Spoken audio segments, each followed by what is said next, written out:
ढांडा न्योली वाले को आज अभी इसी वक्त बॉयकॉट कर देना चाहिए, उसके गाने सुनने बंद कर देने चाहिए, उसको जेल में बंद कर देना चाहिए। मैं तो कह रहा हूं उसका करियर डिस्ट्रॉय कर दो। ऐसा भी क्या कर दिया भाई उसने? एक कलाकार क्या सिर्फ लड़की, दारू, गन इन सब पे गाने बना सकता है? अगर वही कलाकार इस देश की स्थिति पे, ढोंगी बाबाओं पे, पाखंडी लोगों पे वीडियो बना रहा है तो तुम लोग उसके बारे में ये सब बातें कर रहे हो, उसे क्रिटिसाइज कर रहे हो, उसे बॉयकॉट करने की बातें कर रहे हो। मैंने पहले ही बोला था, इस देश में सोशल मीडिया पे जितने भी लोग स्पिरिचुअल एक्टिविटी में इन्वॉल्व है ना, उसमें से 99.999% लोग ढोंगी और पाखंडी है। बाकी 0.1% कुछ लोग हो सकते हैं जो सही हो। भाई मेरे हिसाब से धांडा भाई ने अपने गाने में जो जो लाइनें बोली है ना, वो एक एक बात सत्य है, एक एक बात सच है। और जो लोग यूं कह रहे हैं ना कि भाई तू इस धर्म के बारे में क्यों बोल रहा है, दूसरे धर्म के बारे में क्यों नहीं बोल रहा, तो भाई ये कौन सा तुम लोग एग्जांपल सेट कर रहे हो? अरे बाहर में जा भाई दूसरे धर्म के लोग यार। एक तो पहली बात, तुमने इस देश को धर्म में बांट दिया। पहले तो भाई हिंदू, मुस्लिम, सिख, ईसाई 4 धर्म थे।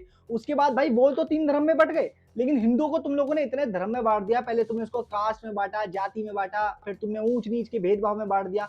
मतलब अब भाई हिंदू भी हिंदू नहीं रहे। और इसी चीज का फायदा उठा के ढोंगी और पाखंडी लोग इस देश का नाश करने के पीछे बैठे हुए हैं। और फिर कोई कलाकार अगर अपनी जान और करियर पर खेलकर कोई ऐसा गाना बनाता है जो लोगों में अवेयरनेस ला सके, लोगों में जागरूकता ला सके, उनके अंदर ये एहसास ला सके कि इस देश में कुछ गलत हो रहा है और हमको जागरूक होना पड़ेगा, तो तुम लोग उसको बॉयकॉट करने की बातें कर रहे हो, उसे जेल में बंद करने की बातें कर रहे हो, ये कह रहे हो कि भाई अपना करियर डिस्ट्रॉय कर दो इसका। भाई डेमोक्रेसी कहां गई? जब से मैंने होश संभाला मैं तो ये जानता हूं कि हिंदुस्तान एक डेमोक्रेटिक कंट्री है। यहां पर आपको अपने जज्बात, अपने ख्याल बोलने की खुली छूट है। आपको जिसके बारे में जैसा लगता है बोल सकते हो। अगर मुझे तुम्हारे बारे में लगता है तुम बोल सकते हो, अगर तुम्हें मेरे बारे में कुछ लगता है तो बोल सकते हो। इस देश में प्रधानमंत्री को भी गालियां दी जाती हैं, लेकिन आप बाबा को नहीं बोल सकते कुछ भी। बाबा और साध्वी जो यहाँ पर भगवा रंग का ढोंग करके बैठे हैं, अब उनके बारे में कुछ नहीं बोल सकते। प्रधानमंत्री को कितनी गाली दे लो, कोई फर्क नहीं पड़ता। मुझे एक बात समझ नहीं आ रही कि एक कलाकार को क्या इतना भी हक नहीं है कि वो अपनी बात, अपने जज्बात किसी के आगे रख सके? इस जमाने की सच्चाई दुनिया के सामने लाने की जिम्मेदारी या तो मीडिया की होती है या फिर कलाकार की होती है। इसके ऊपर मैं शॉर्ट वीडियो बना चुका हूं, पर मेरी जनता, मेरी ऑडियंस, मेरे भाई इस सब मुझे बोल रहे हैं भाई पर इसको एलैबोरेट करो और सबको समझाओ। तो भाई मैं यही कहना चाहूंगा कि मीडिया और कलाकार की जिम्मेदारी है इस देश की सारी सच्चाई सबके सामने लाने की।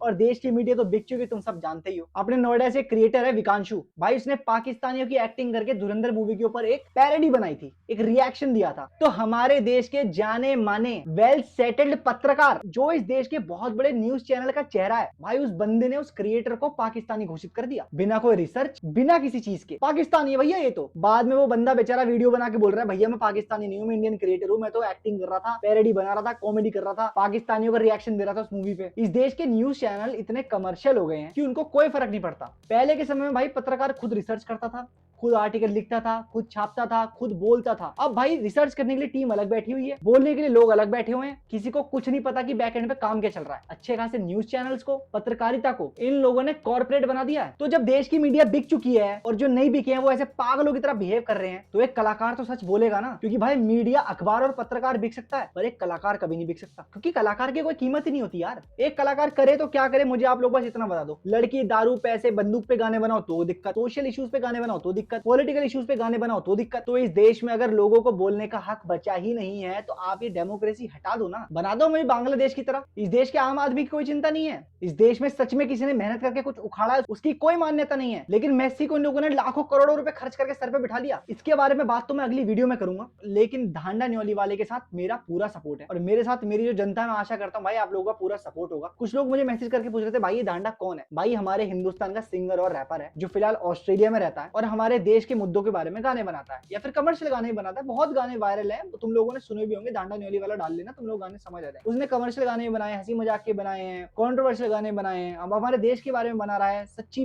बातों के बारे में बना रहा है। उसने अपने गाने में लाइन बोली है कि जो बाबा हैं, जो साध्वी हैं, भाई ये गरीबों की बात करते हैं तो ये प्राइवेट जेट में क्या कर रहे हैं। और उसने एक बात नहीं बोली जो मैं बोलने जा रहा हूँ, जो मेरा पर्सनल ओपिनियन है कि भाई जितने भी ये बाबा है, साध्वी हैं, ये कोई इतने बड़े सेलिब्रिटी तो है नहीं कि उनको देख के भीड़ लग जाएगी या फिर इनको कोई डेथ थ्रेट भी नहीं है। तो भाई ये एक नॉर्मल फ्लाइट में भी तो सफर कर सकते हैं, एक पैसेंजर फ्लाइट में भी तो सफर कर सकते हैं। इनको एक प्राइवेट जेट की क्या जरूरत है? मुझे आप लोग बस इतनी सी बात समझा। क्यों ये एक पैसेंजर फ्लाइट को नॉर्मलाइज क्यों नहीं कर रहे हैं? क्यों एक बाबा का, एक साध्वी का एक प्राइवेट जेट में जाना कंपलसरी हो गया या करोड़ों रुपए की गाड़ी में घूमना कंपलसरी हो गया? और मैं कोई नहीं होता उनकी लाइफस्टाइल पे सवाल उठाने वाला। मेरी तरफ से ये लोग प्राइवेट जेट में घूमे, मेरी तरफ से करोड़ों रुपए की, अरबों रुपए की गाड़ी में घूमे, मुझे कोई दिक्कत नहीं है।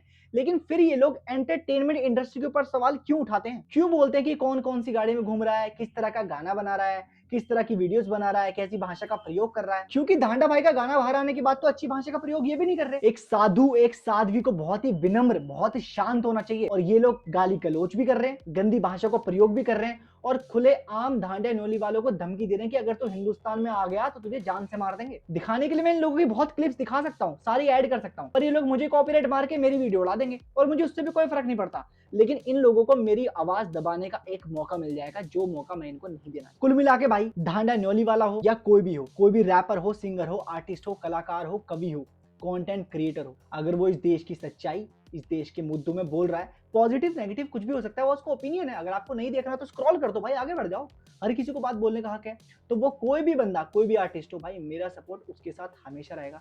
तो धांडा न्योली वाले को मैं पूरा सपोर्ट करता हूं। और जिसको नहीं पता, एक बार जाके भाई का गाना सुन लो, वॉमिट ऑन पेपर, जिसके बारे में बात कर रहा हूं। आप लोगों को समझ आ जाएगा कि मैं क्या कर रहा था। पर मुझे इस बात का अफसोस है कि अब आप इस बात को जज नहीं कर पाओगे, क्योंकि इन पाखंडी, ढोंगी, बाबा और साध्वियों की वजह से धांडा भाई को वो लाइंस अपने गाने से रिमूव करनी पड़ गई और दूसरी लाइंस ऐड करनी पड़ गई। पर जो मेरी जनता, जो मेरी ऑडियंस है, मुझे उनसे पूरी उम्मीद है कि वो लोग मेरी तरह सच का साथ देंगे। और तुम लोग अच्छे से जानते हो कि मैं तो सच बोलता हूँ, बुरी अपने आप लगती है। और मेरी बातें किसी को कितनी भी कड़वी लगे, मैं अपनी हर वीडियो में, हर जगह सच ही बोलूंगा। और मैं तो सच बोलता हूँ, बुरी अपने आप लगती है। तो यार, आज की वीडियो में मैं धांडा न्योली वाले के बारे में बात करना चाहता था। अपनी जनता को, अपनी ऑडियंस को बताना चाहता था कि भाई क्या चल रहा है। कुछ लोग मुझसे पूछ रहे थे भाई ये बंदा कौन है, उसके बारे में बताना चाहता था। देश में क्या चल रहा है इस चीज को लेके, मतलब सड़कें खराब है होने दो, अस्पताल में कुछ हो रहा है होने दो, अच्छी फैसिलिटीज नहीं है मत होने दो, सरकारी स्कूलों में बच्चों की क्या हालत है कोई दिक्कत नहीं है। लेकिन एक आर्टिस्ट ने अपने गाने में ढोंगी, पाखंडी, बाबा और साध्वी के बारे में कैसे बोल दिया, ये देश का सबसे बड़ा मुद्दा। देश में और भी बड़े बड़े मुद्दे चल रहे हैं। मेसी आया है, उसके ऊपर करोड़ों रुपए खर्च कर दिए। टोनी कक्कड़ और नेहा कक्कड़ का गाना आया है, कैंडी शॉप, उसके ऊपर इतना बड़ा हंगामा हो रहा है। ये वीडियोस में बहुत जल्दी आने वाला हूँ। फिलहाल इस वीडियो को एंड करते हैं यार। तुम लोगों को वीडियो कैसी लगी मुझे कमेंट करके जरूर बताना। क्या तुम लोग भी ढोंगी और पाखंडी बाबाओं का साथ देते हो? देखो, मैं सबके बारे में बात नहीं कर रहा, लेकिन कुछ लोग हैं जिनका जिक्र धांडा भाई ने अपने गाने में किया है, तो तुम उनके बारे में मुझे कमेंट करके बताना। मेरी कोई बात बुरी लगी हो वो भी कमेंट करके बता देना। और वीडियो पसंद आई तो लाइक जरूर करना। चैनल सब्सक्राइब करे बिना मत जाना, ऐसी वीडियोस में लाता रहूंगा। अगर किसी कलाकार, किसी आर्टिस्ट को दबाया जाएगा तो यश शर्मा उसके साथ हमेशा खड़ा है। तो चलो मिलते हैं तुमसे नेक्स्ट वीडियो में दोस्तों, तब तक के लिए जय श्री श्याम। खत्म हुआ इंतजार, हम आ गए खोए जब दुनिया को खुद को हम पा गए। मैंने सोचा मैं भी सो के देखूं सपने, पर सपने तो आके मेरी नींद ही उड़ा गए।